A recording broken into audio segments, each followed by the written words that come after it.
Yeah, careful. We're going to follow Max.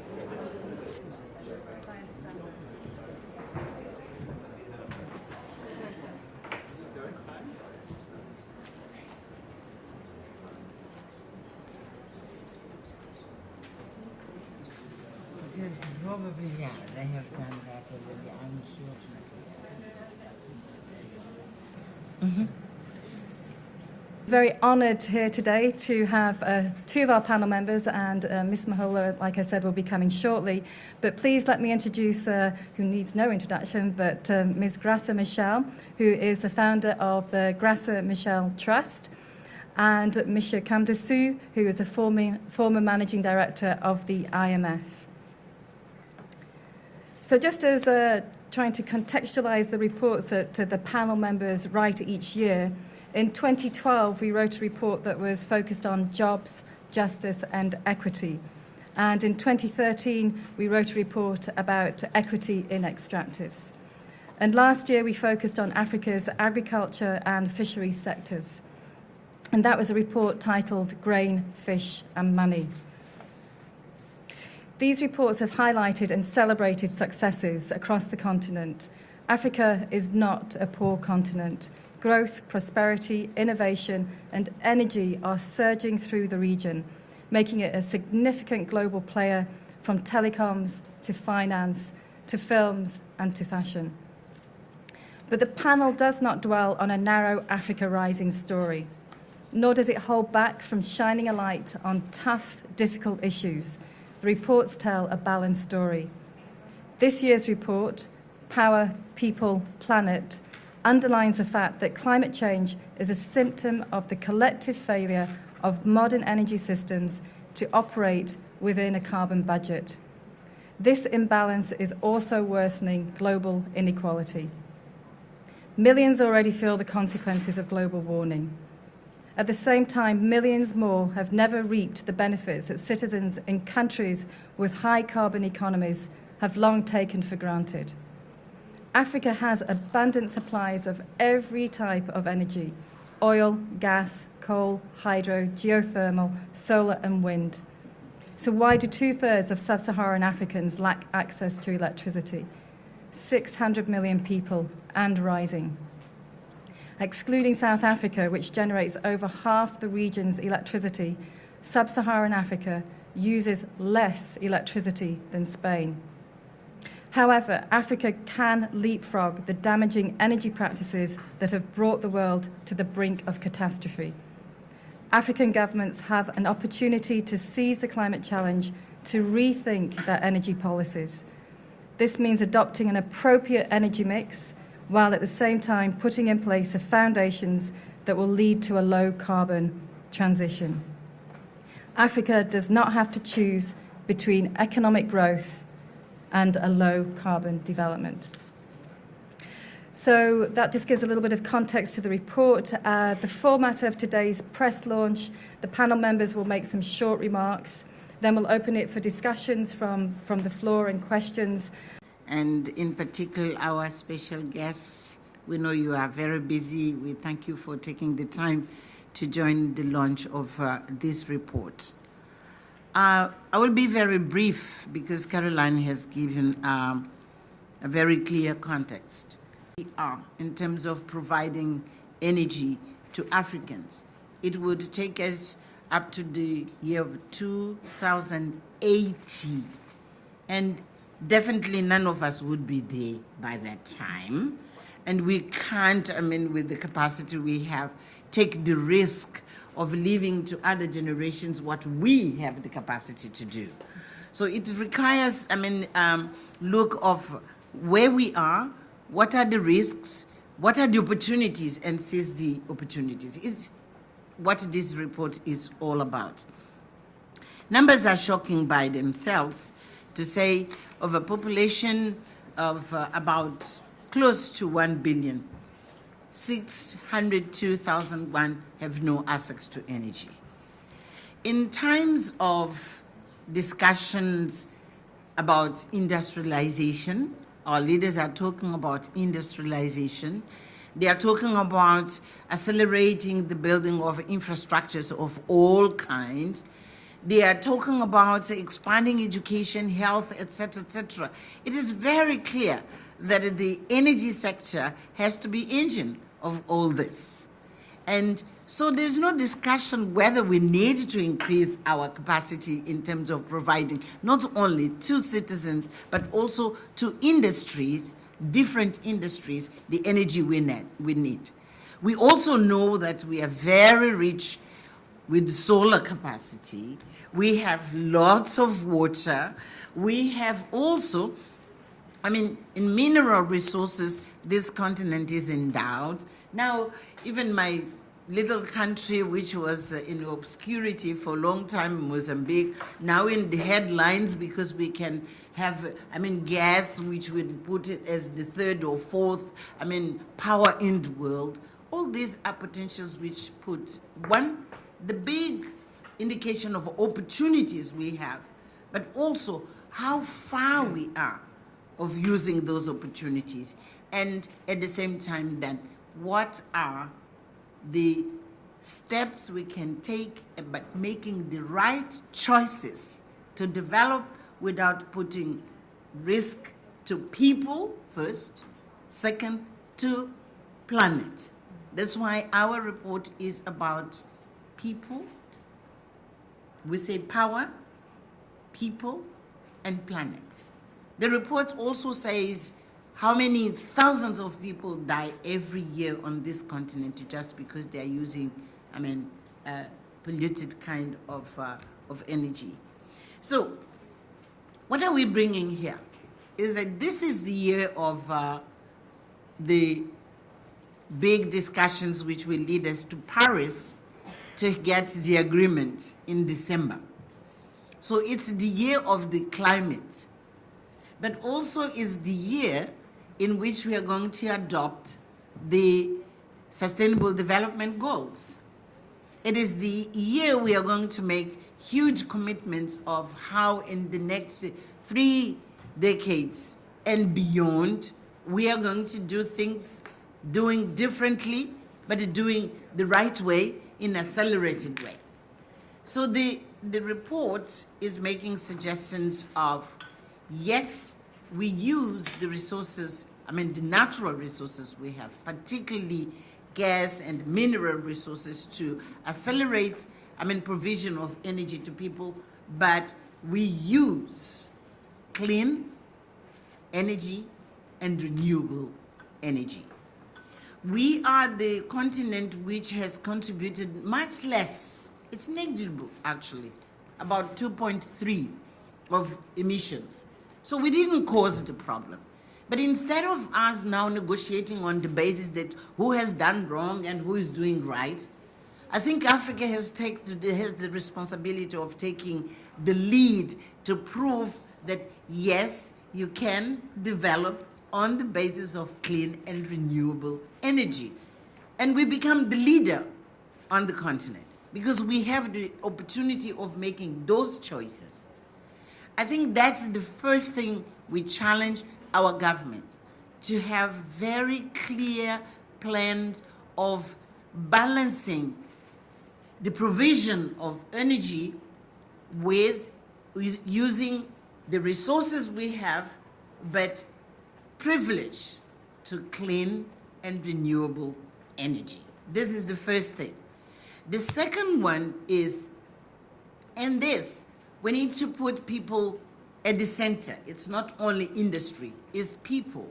How do we reach out to the millions of Africans who are in remote areas, who necessarily you are not going to be developing energy on the basis of the lines, which are, because it's a huge continent and it's a huge distances. What are the innovative ways of provision of energy we can develop to reach families, villages, where they are, in which not only to use for having energy, but also to develop and increase their capacity to develop their livelihoods, increase, resources for them to be sustainable in their families.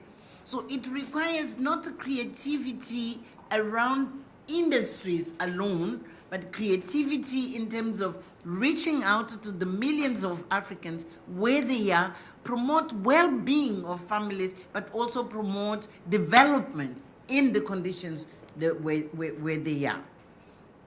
We also know that there is these discussions of, oh yes, do we give subsidies or we don't give subsidies? Maybe we need to be bold and say, use the money which you are giving to subsidies exactly to generate, generate energy in terms of what I was suggesting.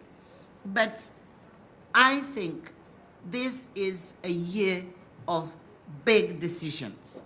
This is a year of a bold approach to development. This is a year in which we have to accept that we don't have a choice. Climate change is here with us, and we need not only to counter its effect, but we need to reduce the impact of its effects on people. So it's not a question of whether we like it or not. It is a question of taking responsibility so that we don't continue to have the droughts as we have, the floods we have, people, refugees which are refugees out of climate change, women who are suffering every day to go, I don't know how many distances just to get fuel, to go get water. We just don't have a choice. Failure to change the way we do business, it is almost a suicide for us. So the report is very clear. It makes very clear recommendations, but I will end up again saying, please, even if you don't want to read the report as such, if you look at these infograms, you'll get the information which lead you to think and to rethink. And finally, I would like to say, we have here leaders of, captains of industry who have been giving really very good examples of how you can do business, but how you can do well and do good. We will hear from them, and we thank that because it's important to give examples also of what can be done and what can be achieved. But we have also with us here, strategists of development. We need to address our leaders. We need to address our ministers, particularly ministers in different levels, because before the budget goes to Parliament, there is a lot which happens in different ministries. And if we don't address those levels of preparation of the big decisions, they will continue with the business as usual, and they have to be challenged as well. I want to mention here the role of the media, how important you are. Not only as headlines as you can do it today because the report is being launched. Please take the time and plan to inform, to educate, to get people to be aware and to gain consciousness that climate change is not anything which sits at the national government. Climate change, it is in a village. Climate change, it is in a township. Climate change affects me as a woman, affects me as a child. What is the contribution I can make to counter this? So educating our people the media has a very important role. If you need support from our secretariat, how to shape the messages and how to keep, a continuous process of informing, please come to Caroline. You'll see the quality of this report is really extraordinary. And the secretariat of this panel will be happy to have a pool of journalists with which we work, with whom we work all the time to keep the information flowing. And with this just very brief introductions now, I give it back to you, Caroline. Thank you. Thank you so much, Ms. Michelle. Thank you. So there is absolutely no doubt in anybody's mind that when we go back to number crunching, economic growth will be dented to the extent of the challenges that are currently facing the sub-region, and we still don't know how long they will persist. They stop businesses from functioning appropriately and therefore undermining productivity, and from competing and holding back education, health, and many other facets of life that we would like to be able to enhance. Africa has amazing resources of renewable and clean energy, and we need a tenfold increase in power generation to provide all Africans with access to electricity by 2030. We don't have to follow the industrialized world's path of developing power through burning coal and causing pollution. Africa can leapfrog decades of fossil-centered development and ramp up investment in hydropower and other renewable sources and prioritize access for all Africans. Current energy sector investment levels in Sub-Saharan Africa are wholly inadequate, only about $8 billion or 0.4% of GDP. Indeed, African governments should spend about 3 to 4% of GDP on energy sector development.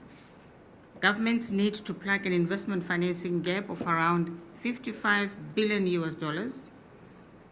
APP, which is Africa Progress Panel, recommends that governments in Africa should finance $10 billion to achieve universal access because the continent will recoup most of it through electricity charges. Additional funds could be mobilized by redirecting fossil fuel subsidies, as these are wasteful and distort investment decisions towards developing more unclean energy sources. African governments, investors, and international financial institutions all have a key role to play. Policies should encourage innovative business models, including through extensive private sector involvement that provide affordable energy to the poorest consumers.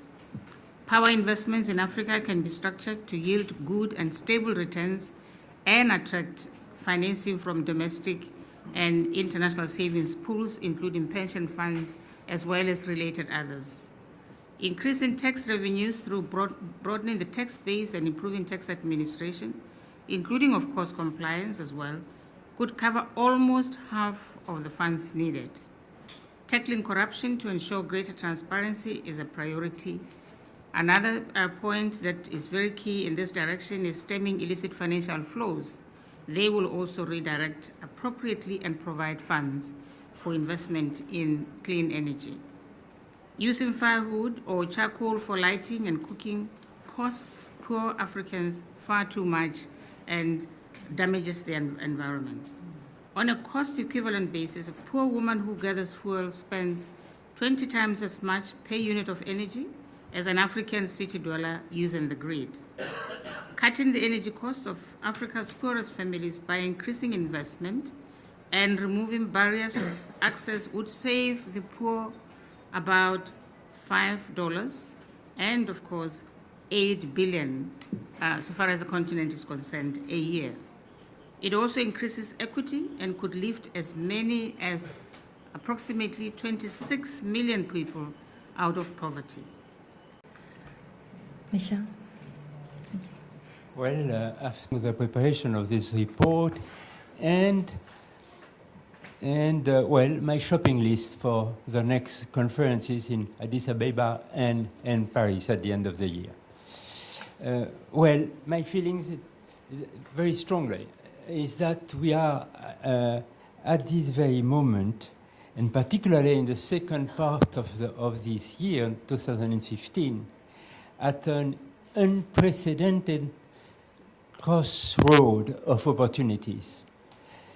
Of course, I'm certain that we have now the power to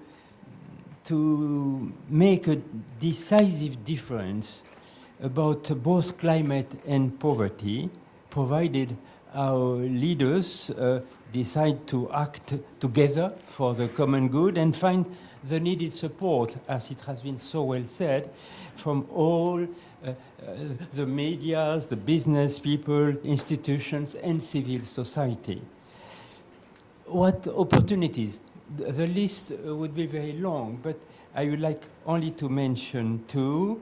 One, the fact that thanks to the formidable breakthrough in the technologies for clean energy, climate and development are no more in a collision course. But at the contrary, efforts on the climate side can serve development, particularly inclusive development. This is, of course, something very new, but really decisive. And second, we have this year, and this is not that frequent, a kind of alignment of planets during the next 6 months. We have this sequence of 3 conferences which offer to our leaders a formidable occasion to make a difference.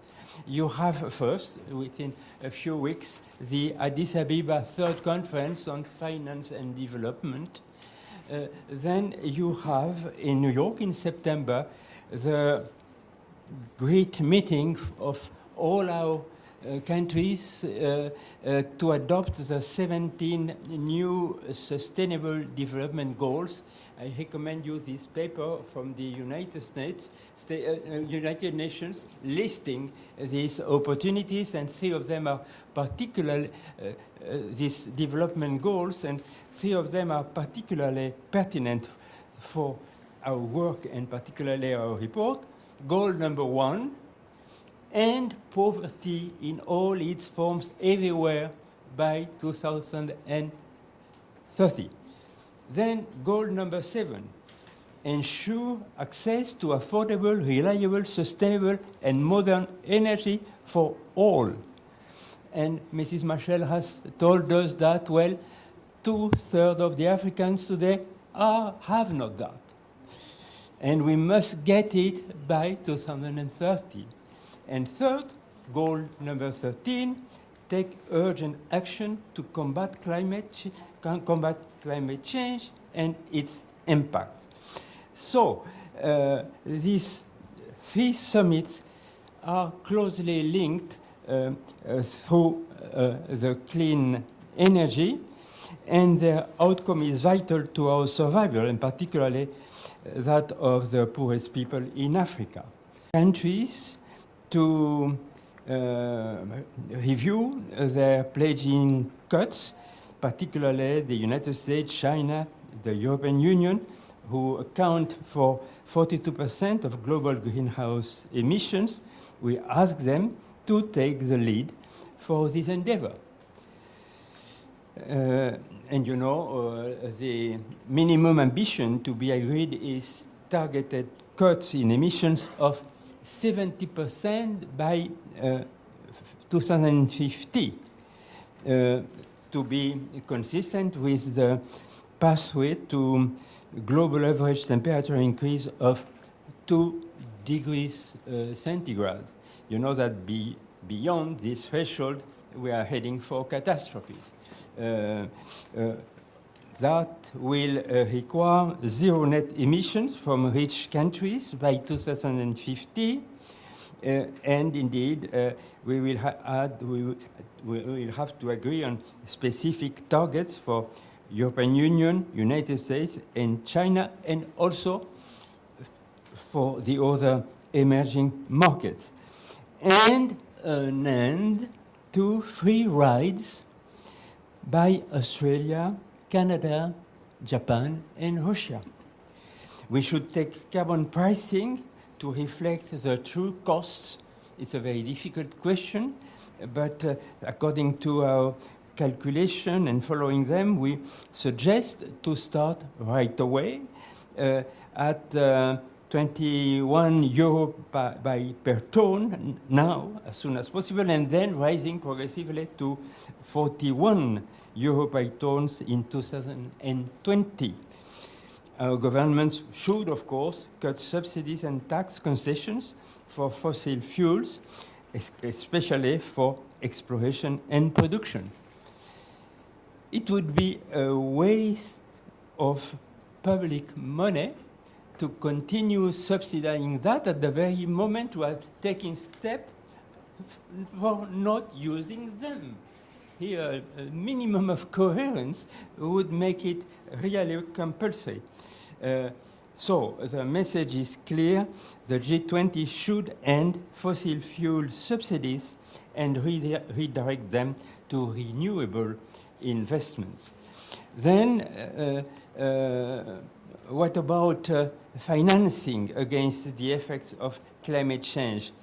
In other words, the agenda for Addis Ababa. Here we have plenty of things to consider, starting by the present situation, which is not at all satisfactory. The international climate financing at this stage is chronically underfunded and uncoordinated. This must be changed. We must overhaul the climate future architecture to streamline it. We have 50 funds dealing with adaptation. All of that must be merged. We must also increase the funding for all this action, and particularly targeting the public financing to support to the poorest connectivity. We must help to boost private finance to energy development, mobilizing finance for the Africa 50 Fund, a brainchild from our friend Donald Kaberuka, I salute here. We must, of course, continue supporting warmly the efforts of the African Development Bank and the World Bank in their efforts, particularly for risk mitigation and promoting cross-border projects. We have heard about the efforts which is expected from African developments, and it is huge. But we have identified ways of finding resources for that. And of course, I don't insist on the fact that advanced countries should contribute at least by fulfilling their pledges in these domains, pledges repeated so many times. And I would like to insist on, and I finish by that, on a message which comes from our report 2 or 3 years ago to bring to an end the amazing scandal of the illicit flows of resources out of Africa of the order of magnitude of $60 to $70 billion from transfer pricing and other tax evasion. Let's imagine that working together with the industrialized countries, the African governments decide to act on that. You see the amounts which could be saved for investing on clean energy. I stop because I have promised to be brief, and I must also fulfill my pledges. Thank you. Thank you, Michel. Okay, I'm going to... You'll find the 55 billion. You also need money for mitigation that you'll find. And on top of that, I do agree with you. I think the rest of the world is and should, and is our committee. We showed for the first time that climate and poverty eradication doesn't have to come at the cost of economic growth. In fact, if you don't do climate mitigation, you won't have economic growth. And countries like China are already starting to show that. And you're showing the same thing for Africa. So I'm happy about that. The good thing in Africa is the world needs to invest in the next 15 years about 90 trillion that needs to be invested in infrastructure. This region has one of the highest rates of urbanization. It's one of the highest needs of putting an infrastructure in place in the continent. You can benefit from a lot of that money. You're also a continent that needs food security. So we need to invest in proper land use, not in cutting trees, but in using degraded land, in making sustainable farming. All the things that the world needs are actually disproportionately in Africa. If we do it right together, if we do it climate smart, we also have poverty elimination smart, and we have human development and growth smart, and this will become the smartest continent. And that's very pleasing for me, and I know for many others. Thank you. Thank you. Yeah, I'm going to take a question. Trevor? And I think for every $1 we mobilize $5 other, so that is about $55 billion. And some of the projects I've seen here we have done, Morocco, solar. In Kenya it was wind. This report will gain a lot if we mobilize the world to say that we have enough green resources. We don't have to make a choice indeed, all right? And you can do it well. But my problem is hydro, how to get the world behind us to do it right, because that is the low-hanging fruit. And of course, other technologies for wind. And then to say that if one looks at previous reports, last year, grain, fish and money, and the previous year, equity in extraction, both of those reports remain as prescient now as they were at the launch.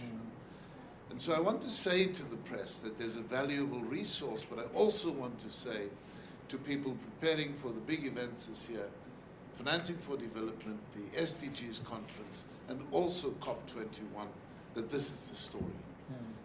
And you know, I was able to just quickly glance through the report. And when I look at the fact that the US uses 3 times as much energy as South Africa, but the US uses 75 times as much energy as the rest of Africa, you begin to understand what the energy equation is, and on present form, we'll only be able to electrify Africa by 2080.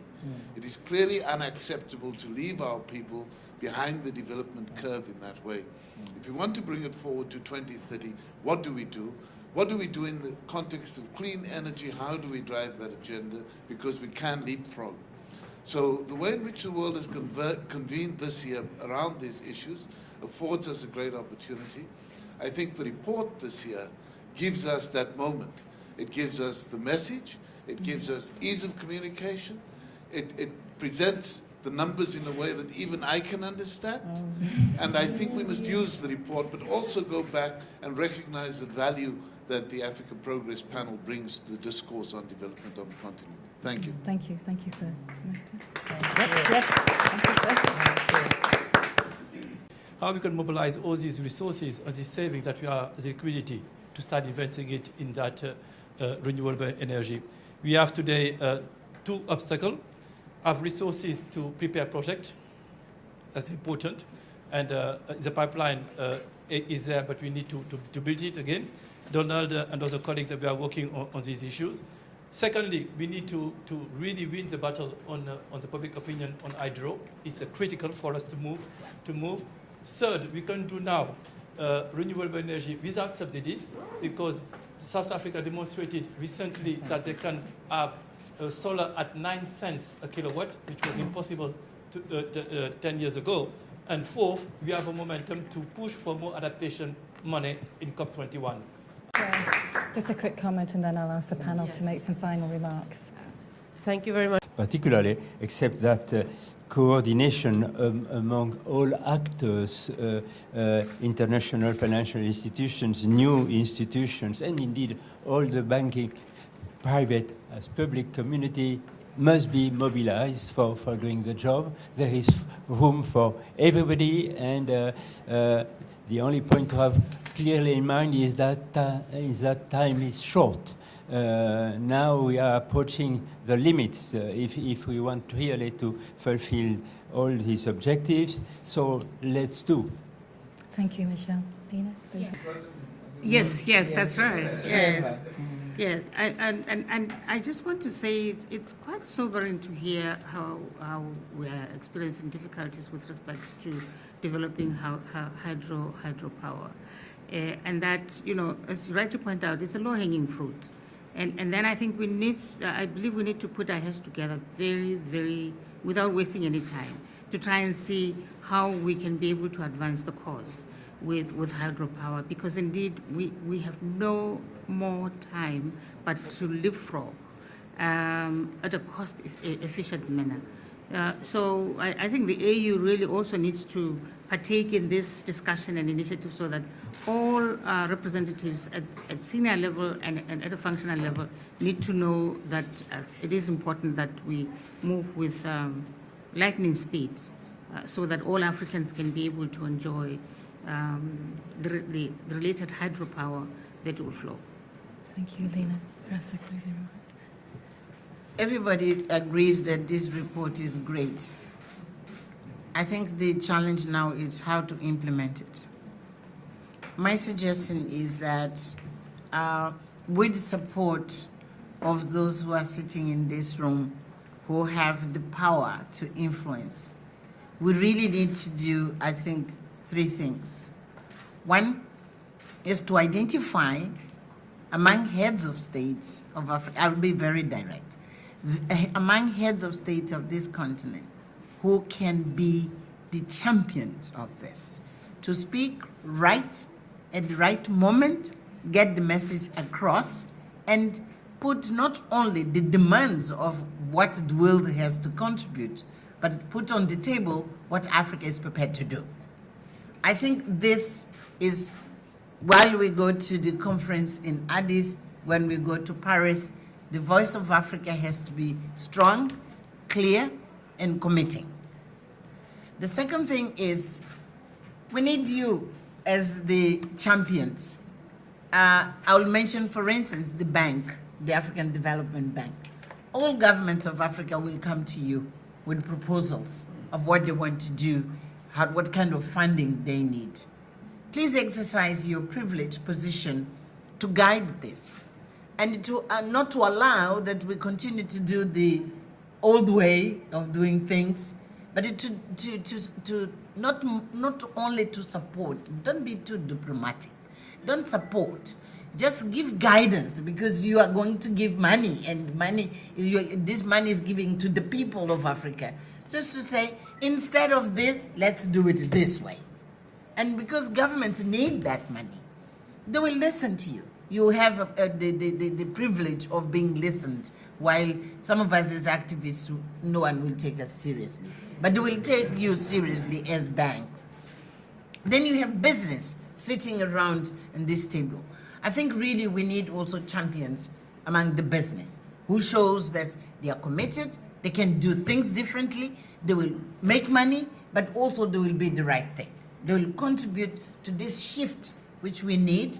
They will serve people, but at the same time they can make money. So we need champions in different ways. And as I mentioned in my introduction, we need among the journalists, the media, to help to get the message across and very clearly. So the report is very good. As Trevor mentioned, with no modesty, I have to say, our reports have been very good. The panel produced good reports. But it is really a difference between having a report and to get the recommendations implemented. And that's the gap in which we have to work on. Yes. Thank you so much. Thank you very much indeed. Thank you very much, panel members. And thank you, everybody, for coming. We are outside. We can have a conversation in Johannesburg. Yes. So let's have a conversation. Let's have a conversation. Thank you. So, someone in the panel have to make the business to say, okay, all the disasters learned on how to flood the dams. Yes. How do it well, but actually do it. There's one way of following this approach. You say, okay, technology of solar, hydro, is coming down, but